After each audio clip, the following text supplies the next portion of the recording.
Why should Instagram have all the art fun? Why not bring the art conversation to LinkedIn? I'm Melissa, an artist and a culture sleuth. I'm Nina. I'm a visual storyteller, a LinkedIn content creator, and a photographer.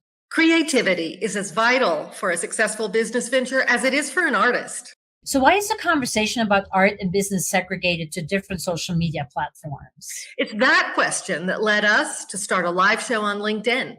We interview fascinating experts and explore art and how it relates to business, technology, and education. Welcome to this episode of An Artful Life, curious conversations about the ways humans make and use art.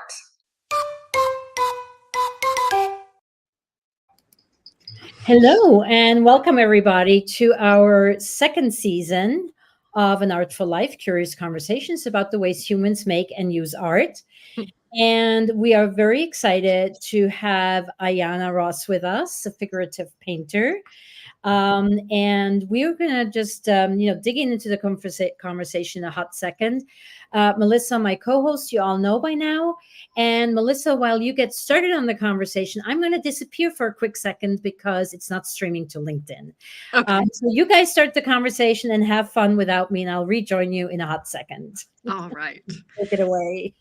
Welcome again to season 2, our first episode, and I am so excited to welcome our first guest of season 2, Ayana Ross. She has an amazing, beautiful body of work, and I was so excited to find you, Ayana, because I love to know about and support and follow women artists, especially women figurative artists. That is an exciting thing. And I love that we're both Southerners. So I'm not going to say much about your background because we want to ask you about it in the interview. And my first question to you is, professionally, you started in fashion and then you came to fine art. And I wonder, would you describe that journey a little bit, please? Sure. When I was younger, I always enjoyed drawing people and mainly I thought for the purpose of making clothing. And so as far back as I can remember, I was drawing. And so I went to college to study fashion design, made my way to working in New York immediately thereafter as a sleepwear and intimate apparel designer. Oh, wow. Yeah. And after 9/11, I was in the city during 9/11, and after Wow. I, had a little PTSD and made my way back to Georgia. Yes. And so in that process, I was a little bit displaced. I wasn't able to find work in the industry. So that led me to my aunt taking a suggestion from my aunt and considering education. So I started working in education and specifically in art education. And I spent, I don't know, I guess about 12 years teaching, but while teaching, also refining and growing in my own practice until eventually I went full time as artist. Whom were you teaching? Was it adults, children, young children, older children? I've taught, well, in public education, I was teaching pre-K through 12th grade. So I've taught everybody. Now I do some adjunct work at the college level. I've done some workshops with adults. So I've had a nice range of teaching experience and which gives me a chance to see how different age groups respond to art and art making. So yeah. Oh, that's fascinating. Yeah. So I would say that the younger ones, they taught me to be free in my art and like not worry so much about product and spend more time with process. The older ones, it taught me on both sides how we can become so obsessed with products, but also it taught me to be very gentle in how I respond to other people's art.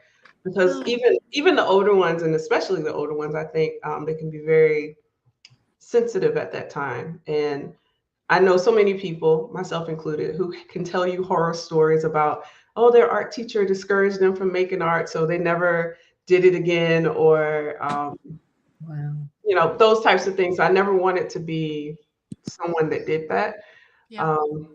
So it's been interesting. Well, Where would you say this is not on our list, Nina? Sorry. Where would you say is the age break between art is a joyful expression with no limits and it's just pure imagination going out onto the page to self-editing? Mm, I had to think about that for a moment, but I would say, I guess, third grade Okay. probably would be my guess, Mm-hmm. because it's still a low stakes situation. Um, so that would be my first guess, but I'd have to think on that a little bit longer. Okay. Nina and I were talking about the similarities between fashion and fine art and the differences, and we wondered how did the two careers serve you, your soul, differently? um, well, with fashion, I can't even tell you where I got the idea that I wanted to be a fashion designer. I mean, because thinking about it logically, I don't know where I got the exposure and the audacity to name fashion design as a choice for my career. I just knew that that's what I wanted to do, in part because of my drawing, but also I had aunts that taught me to sew, and so I knew how to make clothing, things like that. Um, and with art, working as an artist, that was something I'd never considered when I was younger. I didn't know, like, I knew of artists, but like dead ones. And I didn't know that it was like an actual pursuit that one could have to make a living. So the overlap for me, the biggest overlap is, I will say that fashion taught me that I can have whatever I visualize for myself. Mm. Because although I cannot put my finger on where that desire came from, and although I only did it for a short period of time, I did it. I a little girl, at the time when I was younger, I was living in South and then Central Georgia. No knowledge of any particular fashion designer, but I had a vision for something that I wanted, and it took me all the way to New York and working in that field. So although it took me a while to kind of evolve, that was evidence for me that that same degree of faith could take me somewhere in my art practice. So that's an overlap. Creatively, there's the human figure. That was the common thread in all of it. Like I said, when I was younger, I was always drawing people, but it didn't dawn on me that I was drawing people because I had an interest in figurative art. Right. And I wasn't taking art classes when I was little. So I studied the figures in catalogs, like the Penny's Oh, catalog, those yeah. thick, and that's how I learned how to draw the human figure. So for a long time, my figures were very stiff and posed. Uh-huh. So, and that was part of the reason why I think the feedback I got when I was in high school and I was trying to work with my art teacher, with some one-on-one, some of the feedback I got was that my figures were too stiff and um, posed, but that was how I learned. And it takes a long time to unlearn something like that. But so that's another commonality, is the study of the figure. Initially, of course, I thought I was studying the figure to see how garments and clothing would fall on it. But then it became the figure as a form of expression, and it became the figure as a form used to tell a story. So there's that. Another thing you may note in my work is that I used a lot of patterns and treatment. Mm-hmm. Nowadays, I am leaning more towards a specific type of treatment that I'm incorporating in my work. But overall, I use different patterns. And in working in fashion design, my first job, I remember people would come to the office and they would sell their art, that they just had these sheets of patterns that they designed and painted. And I was like, I didn't even know that was a thing people did. So it was really a really cool exposure that I guess without me really thinking about it, made its way into the way that I approach art. Mhm. So I think those are some overlaps, and it's all in the creative field. Yeah. Um, Fashion taught me a lot at the time, especially after 9/11, and I'm sitting in the office and hearing the sirens, and I had a hard time. I remember having a hard time focusing on this making with people really having like their lives were lost or in danger. And then I started to have this kind of a negative attitude towards the fashion world when I would see particularly high fashion and like these costly productions and very expensive garments. But over time, I began to understand the place for those types of things. And that also helped me in understanding my place in the art world and how I want to and will and am navigating through it. So it's all an overlap. I think anything in life can inform something else if we look for meaning in it. I love that, the sort of that search for your place and your voice, right? And it also sort of explains, your themes, which is a question we have, like, that we would love to go into a little deeper, is sort of, what are your themes in your work today, and how do you go about them? I'll answer how I go about them first, and then Okay. we'll get to them. And let us know, when would be a good time to pull up the images that you shared with us, because I think maybe that could even be, a good moment now or whenever you're ready. Well, I'll talk briefly, then we can get into that. So I had a moment maybe earlier this year. I was so frustrated because I'm like, maybe it was last year. It's like I'm trying to paint, I'm trying to make art, and life kept happening. It's like, must we stop for the holidays and do something? I really just I really just want to paint a picture. Could we Must have we some have Arby's delivered? Yeah. But that's lighthearted, but it was more serious things that were happening. Loss of loved ones, Sorry. graduations, I don't know, sports events, like just the things that occur in life. And what I came to realize once I started getting beyond myself and looking at it, all of that informs my art. And I have to live life, I have to experience life in real time so I can learn from things and I can incorporate that in my work and share those stories. Um, and even the highs and the lows. So all of that is a part of my practice, I realize. Going to the grocery store, um, noting, how expensive things are. All of that's a part of it. So in my work, the theme, the theme is my observation, or the themes are my observations of life, and trying to understand the world we live in, trying to understand the series of events that have brought us to where we are and the vision for moving forward. Um, I am very interested, and it may not always be super overt, but very interested in intergenerational uh, sentiments and journeys and how that plays out. I also, and it speaks to how I kind of got started. I was in the beginning, I was painting a lot about family history, but also kind of trying to relate it to what is happening in the world now.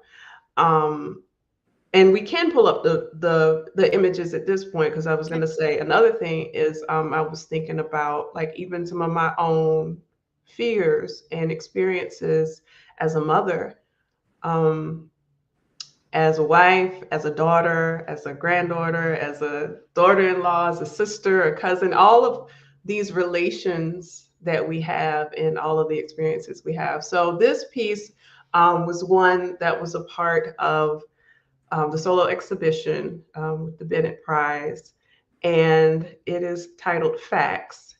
And I was thinking a lot about, at the time, the school shootings that were going on. I think also one of the weeks that I was working on this piece, it was an article in the news about a young child in a nearby city who found a gun and thought it was a toy and ended up shooting himself. And so I have a lot of those thoughts as I have life experiences. I even had one day I was on a field trip. This was while I was teaching, and I got a text from my daughter saying there's an active shooter, and I'm on the bus headed out of town.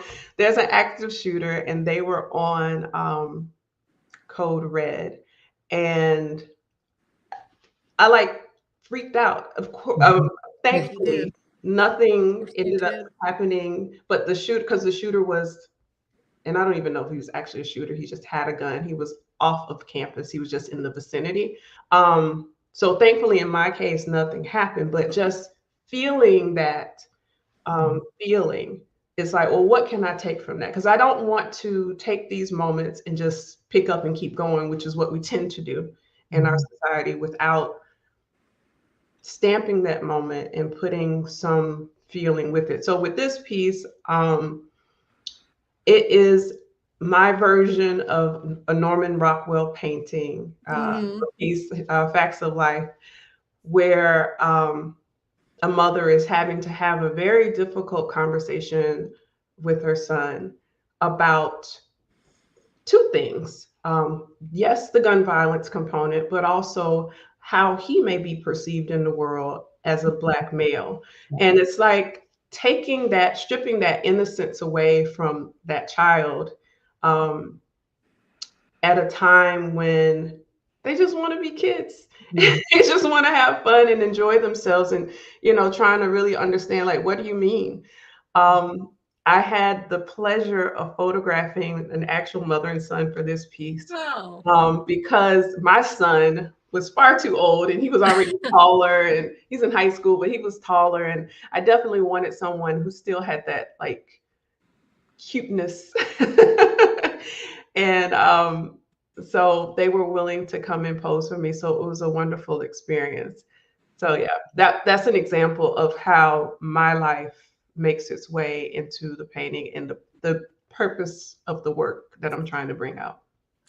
I'm so glad we started with this one because it's one of my favorites. And I was surprised at the beginning of our conversation when you say that you began with sort of stiff posed fashion illustration style drawing, because one of the things that attracted me to you as a stranger when I first saw your work was that you see the little individual unconscious relaxed gestures of the human body, and this boy's posture just captured my heart, because you can tell he's going to be tall. He's got those big feet of a pre-adolescent, and he doesn't really know what to do with them yet, and he's not sitting, he's not posed, he's just like trying to figure out what his mom is talking about, but he trusts her, and you see that in the body language. I think it's one of the things I love most about your work is your comprehension of body language. Well, thank you for that. And the hands are just so exquisite, because so many, I see so often the hands sort of being an afterthought or half hidden, and you really seem to go into beauty of hands, and just those, like the way that, as Melissa said, that awkwardness of not knowing what to do with them, right? The hands are just sort of, they're there and they're big, and and I just love his head, that sort of defiant, but yes, super focused, listening to his mom. Yeah, it's very beautiful.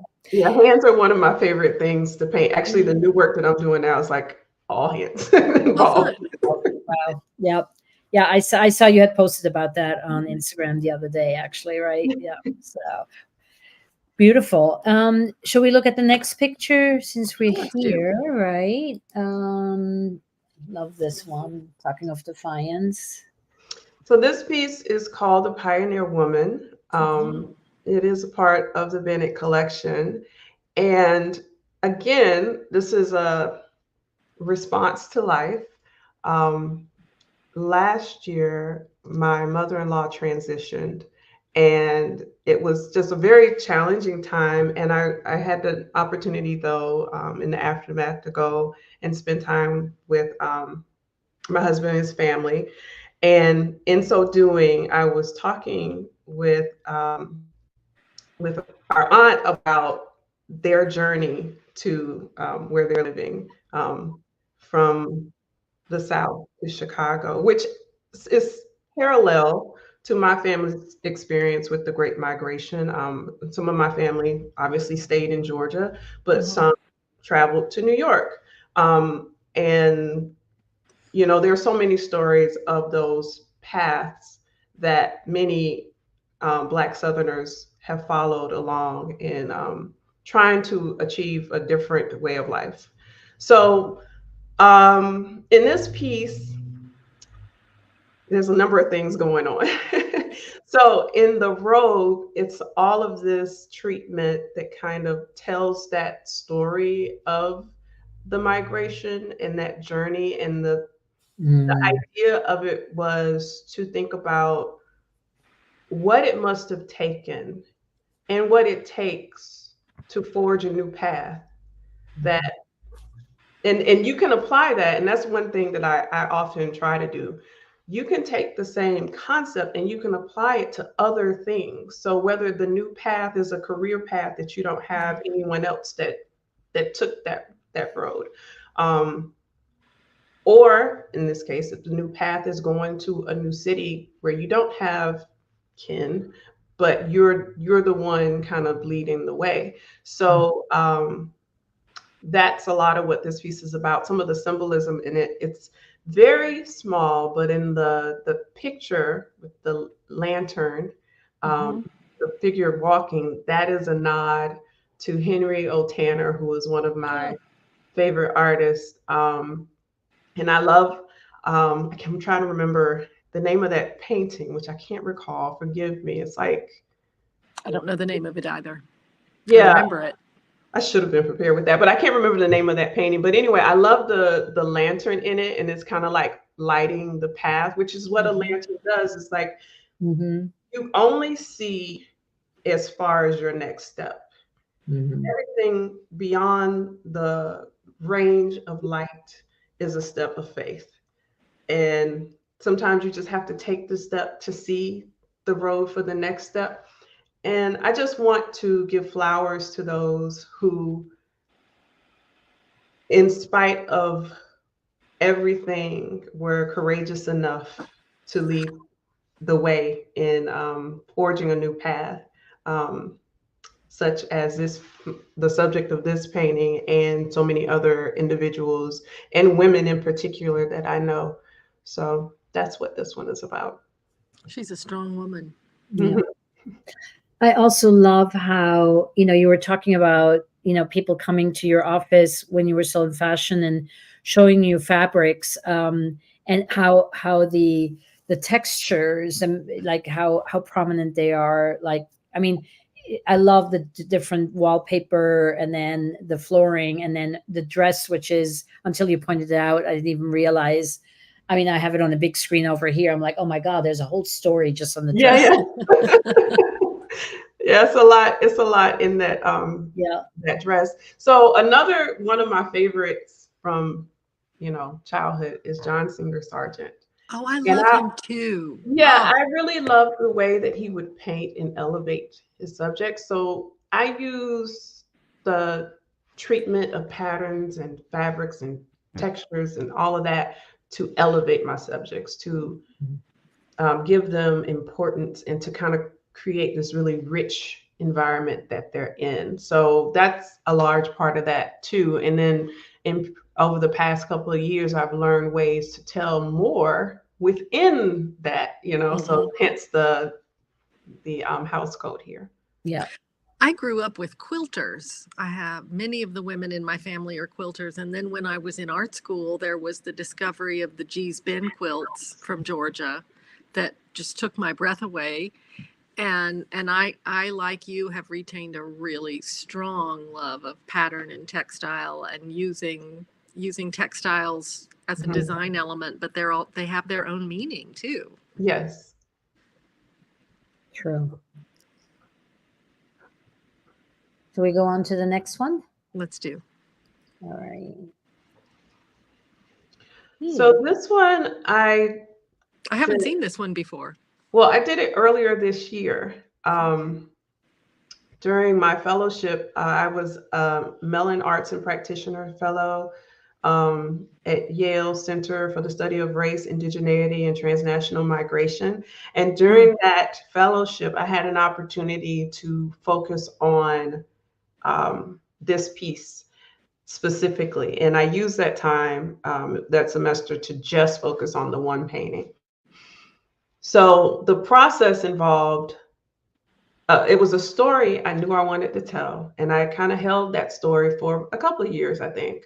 When my grandmother passed away a few years ago, my mom was kind of going through her things and putting things in order. And she came across a court document that cited I want to make sure I have it right in my head, my great grandfather and my great great grandfather, so father and son, being taken to court. And that, to kind of speed it along, basically the court was ordering that they give up everything that came above ground off of their farm to this company that provided them with the fertilizer. So they had over 100 acres, and this is in South Georgia. But because, like most farmers do, they purchased the fertilizer on credit. They paid a portion of it, but they didn't pay all of it before the end of the year. So instead of allowing them to make the final payments, they took them to court, and they took all of the produce that came above ground. And it's a really livelihood. Yeah, and it's a really interesting thing. I found out it wasn't terribly uncommon, because it also includes anything that was pre-existing. So that means things that came off of trees, things that had been growing for years. They were able to take what came above ground. So I found that case to be very interesting. And I wanted to tell that story in part because I think it's important for us to document our history so that we don't repeat it. Mm-hmm. I think it's important to recognize everyday people and the overwhelming challenges that they faced, and so that we can consider what type of humans we want to be, and what lessons we can learn from these everyday occurrences. So the title of the piece is Seed for the Sower.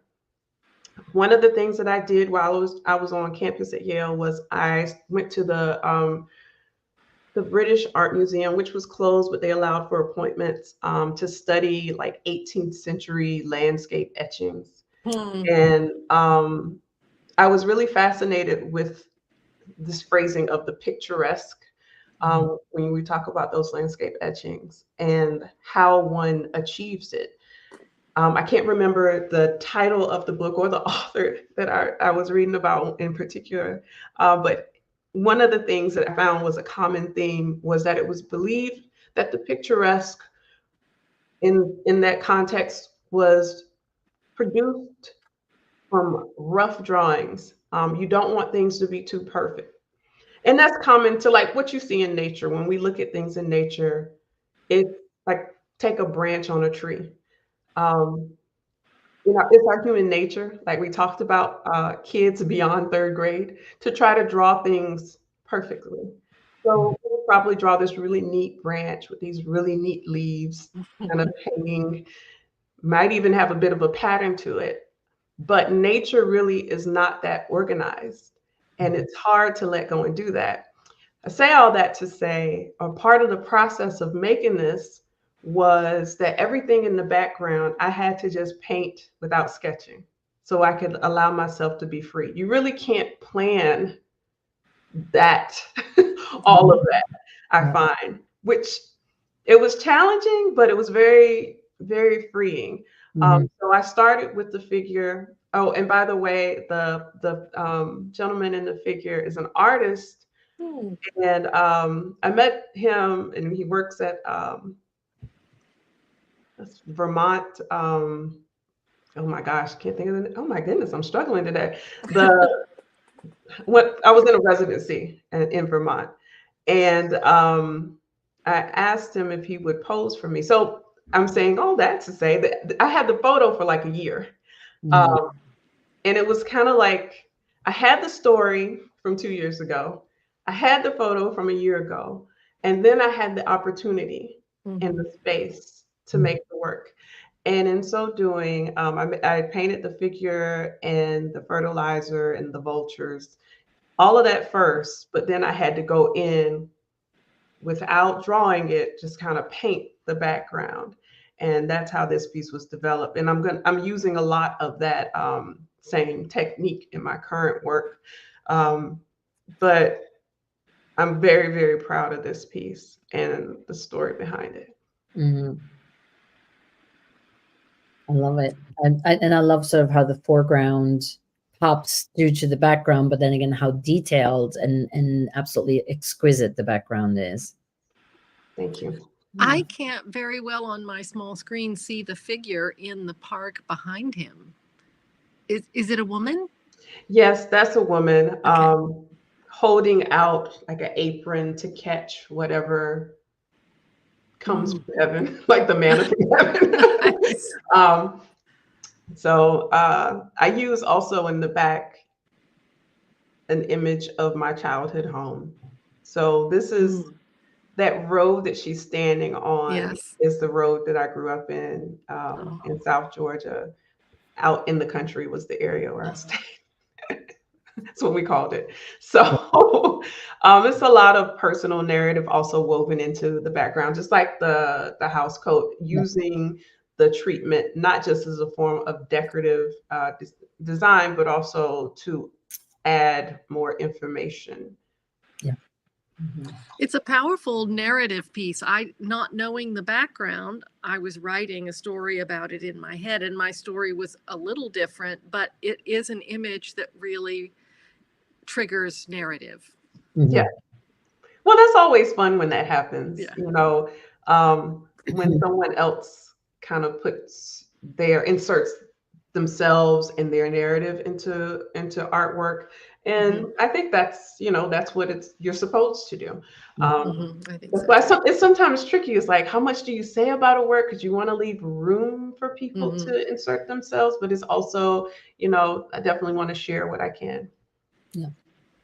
And I mean, all of your pictures are, evoke, a whole story world for me. So there's never just the picture, right? Yeah. Correct. Yeah. I'm going to move on to the last one. All right. I love her. Yeah, this is Writing in the Sand. This was actually created prior to the last one. And it's currently a part of the permanent collection at the Reading Public Museum in Reading, Pennsylvania. So I'm very proud of that. Fantastic. Congratulations. Is there someone's likeness on purpose on the young man in the blue trunks? Are you liking him to Malcolm X? Yes. with whom I share a birthday, I might add. And it's funny. I did a talk when I was at the museum, and someone else said that, which is hilarious because that is actually my son. Oh, He gets that all the time. And it's just okay. funny to me that it's also translated into how he looks in a painting.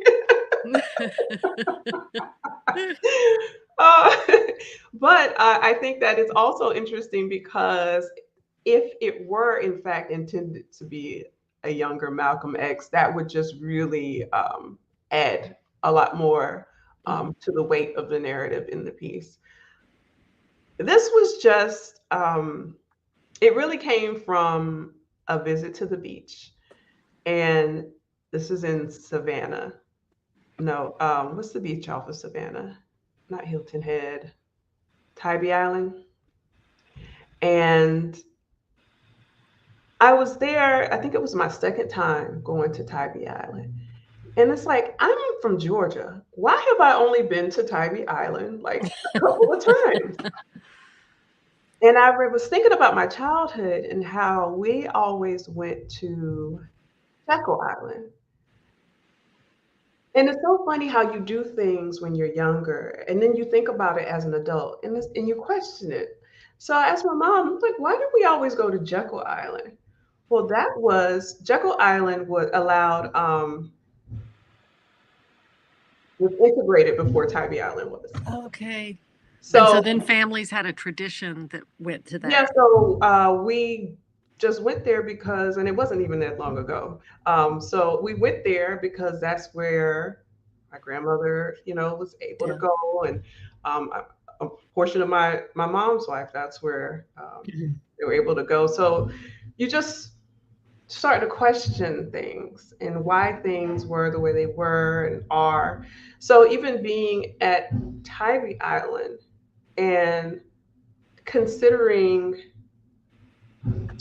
the setting, the demographics of the people that were there, the town, all of this has is a result of previous actions.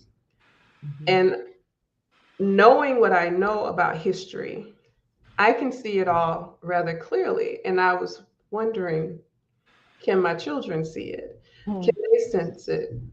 And if so, how does it make them feel? And it's kind of like, is the writing in the sand. I was also thinking about that biblical story of Jesus writing in the sand. Um, we don't know what he wrote in that narrative, but that plays a part in this piece too. So that was the springboard for this. And sometimes it's like that. Sometimes it could be this really big, monumental moment, an event that sparks an idea for a painting, but sometimes it could just be a quiet sense of something and a recollection that sparks a stream of thought that then translates into a painting. So I love about this painting that because I'm sensitive to the ways women are portrayed. And this is a young woman who's not at all soliciting the gaze of these boys. She's complete unto herself. She's entertaining herself. She's sorting something out. She's thinking, and she's happy. She's relaxed. It's a beautiful image of a whole young woman. yes, thank you.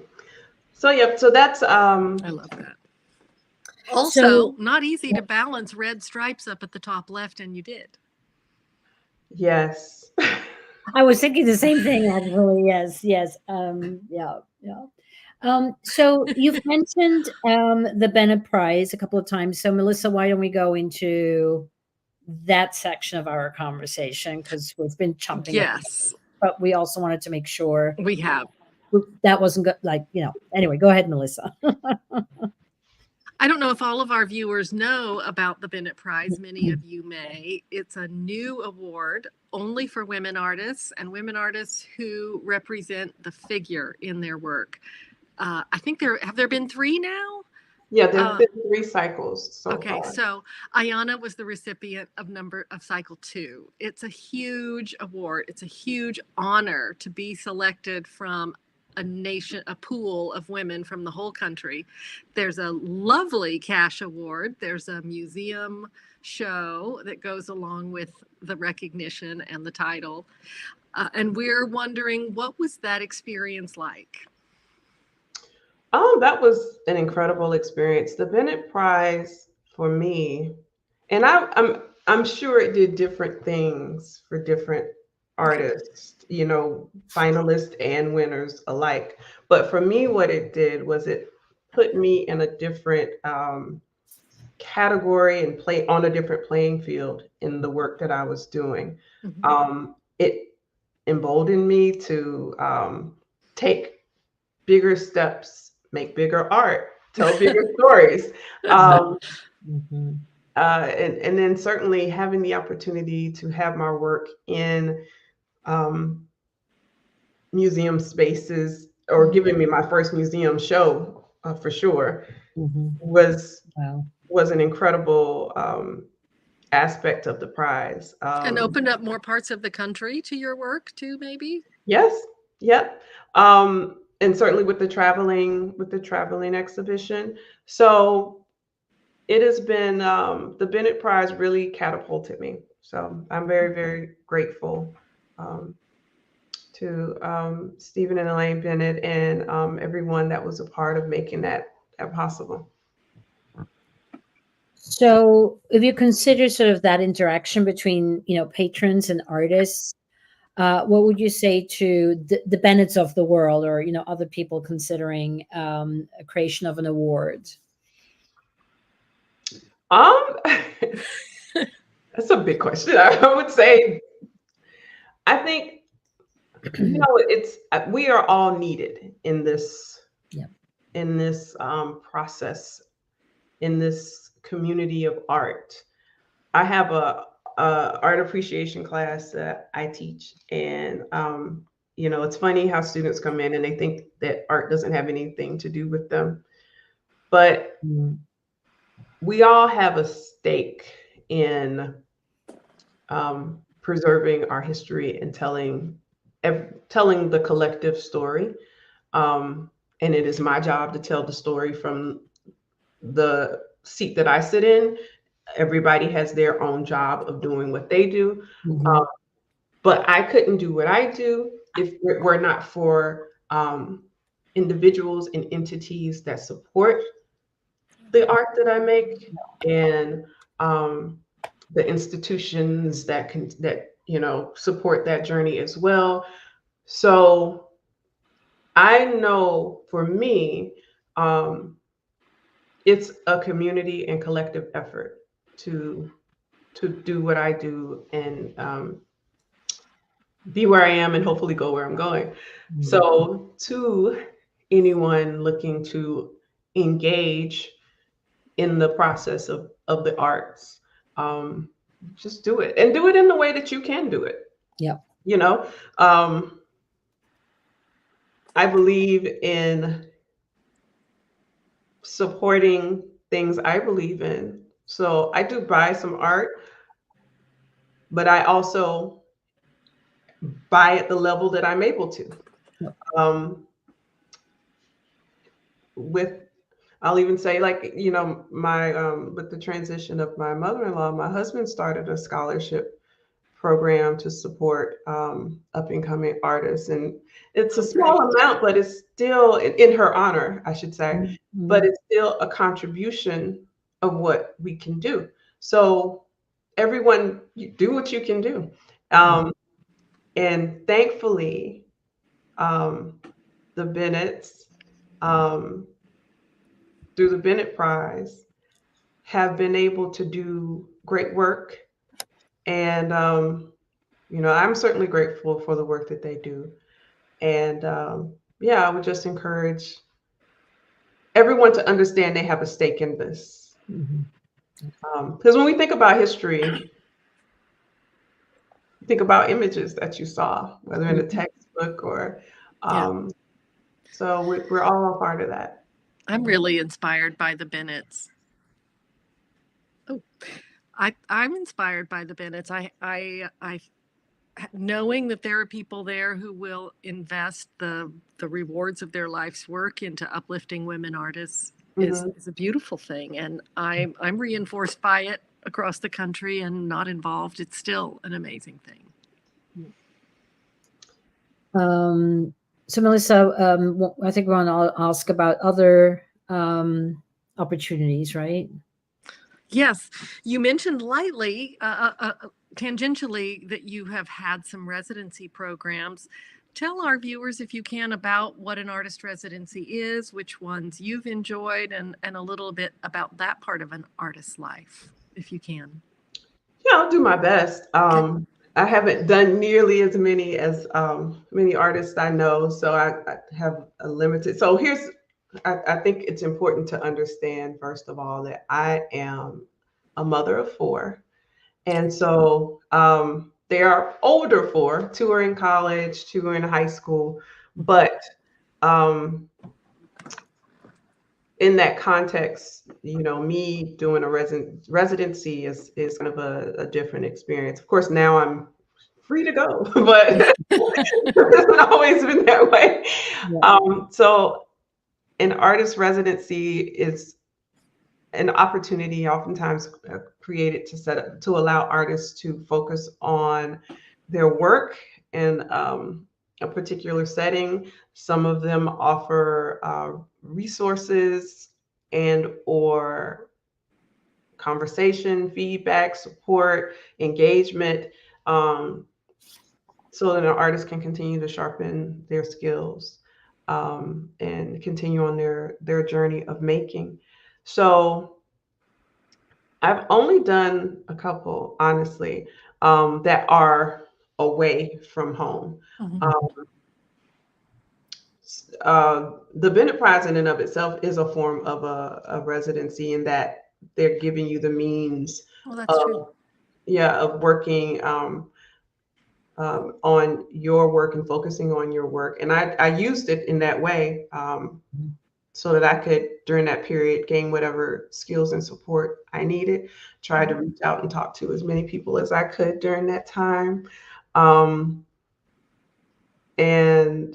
so that's one. The Studio Center in Vermont, I think is the name of it, is one of the residencies that I did. It was a shorter residency. It's only a few weeks. I think there's ranges in time frame, but it was a wonderful, wonderful experience where I had a chance to meet some of the artists that I follow. Oh, That were there. That was kind of cool. Have great conversations, receive wonderful feedback from an artist who is further along, and just have that space to make and not have to think about food or grocery shopping or any of those those things of the daily life.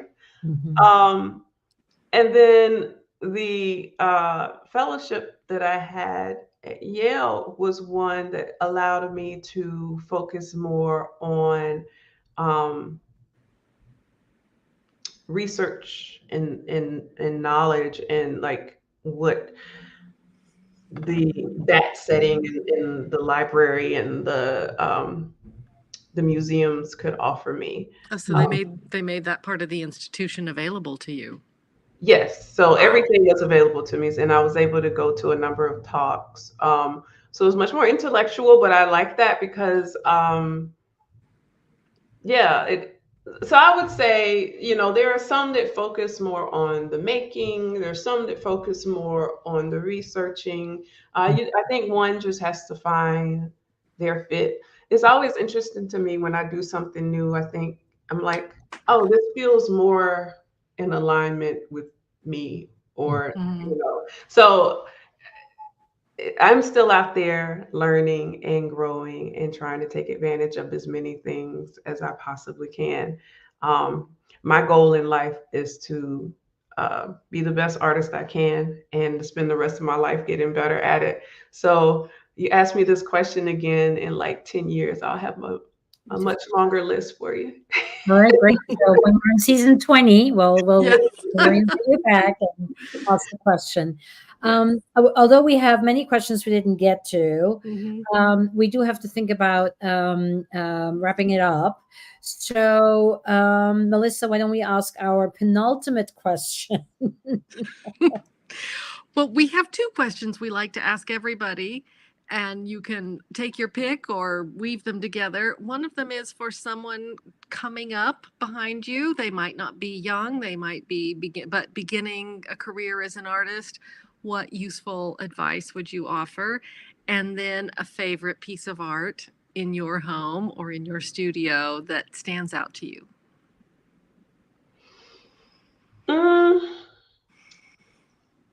I think the advice part is the same advice that I give anybody, regardless of what field they're in, and that is to know thyself, which is the beginning of everything. There are so many ways to be an artist, and I think it's important to know thyself, even in the art making world or in the art world, so that you can be the artist that is most in alignment with the artist that you want to be. So I will say, like in my experience, I just knew in the beginning I just wanted to paint. Actually, I had to. Like it wasn't like I had to do it to have peace. So, but when I did it, I wasn't thinking about what kind of artist I wanted to be. I just knew I wanted to paint these things. As time has gone along, I have, and through my exploration, I've gotten a clearer picture of the artist that I want to be. But I say that because I say the know thyself part, because it is really easy to feel like you should be one thing or another. There are Sometimes plenty of people who will suggest to you what you should be. absolutely that part. There are people that will suggest to you what you should be, and then some of it is just low hanging fruit. You know, it is. So you have to know yourself so that you can be the most authentic version of yourself, whether it's as an artist or whatever, because that's where you'll find the most success, is being true to who you are. My favorite piece is always the next piece I'm working on. Nice. It always is. And even when I get to the tail end of working on a painting and I'm like finishing it, the motivation is we got to finish this so we could get to the next one. So it's like this constant, I'm painting to find something. So it's I always like that. in the next thing. I love all of them. But I would not be able to say, oh, this one is my absolute favorite. So I love that. I'm painting to find something. I'm gonna put that on my refrigerator, Ayana. Wow. This has gone so fast. And as I said, we didn't get to half of the questions we had planned. Thank you for sharing yourself so generously and your art. And I just am now so looking forward to revisiting some of your pieces that I've seen with what I now know, because I think I will be discovering many more layers, stories, and details that I didn't even appreciate before. I So, hope so. yeah. And to our audience, if you'll look for Ayana Ross Artist, that's how you find her on most social media. Yeah. So thank you so much for agreeing to join us today. And this was absolutely wonderful conversation. Thank you. And to our audience, if you're watching now or a replay, let us know what you think. And we will be back in a month with another edition of An Artful Life. And with that, I bid you all farewell. Thank you. Thank you, everybody. Thank you, Ayana. Thank you, Ayana, so much.